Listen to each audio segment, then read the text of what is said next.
د ښاغلي واحد فقیري د مهم خبرونو 304 برخه. خلیلزاد د قطر او هند تر سفرونو راوروسته پاکستان ته رسیدلی دی.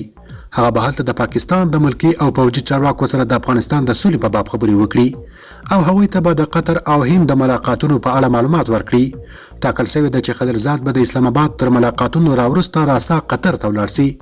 داسې ښکاري چې خلیلزاد له واشنګټنه مهمه پیغامونه د ځان سره لري. د ملا عبدالغني برادر او خلیلزاد د وروستي ملاقات داسې ښکاري چې دواړه طرفونه له یو بل څخه خوشحاله دي. هندي چارواکو خلیلزاد ته په افغانستان کې د زیاتېدونکي تشدد په اړه خپله اندېښنه اظهار کړې وه. هند په افغانستان کې سمدستي اوربند غواړي. هندي چارواکو د افغانستان د سولې په اړوند خپل ملاتړ بیا اعلان کړ. هندي چارواکو زیاته کړه چې د دایمي سولې لپاره په افغانستان کې د تورستانو د ځالګیو ختمول ضرور دي.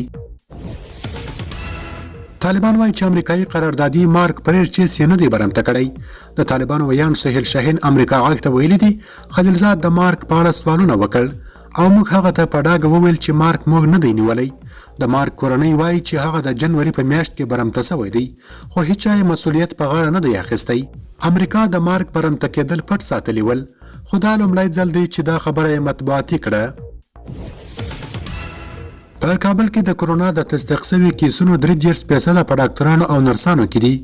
په صحي کارکوونکو کې د کرونا د ابتلا د جګوالي عوامل د ماسکونو او عامه پوهاوي نشتوالی دی. په کابل کې ځینو ډاکټرانو خپلې معاینه خانې تړلې دي.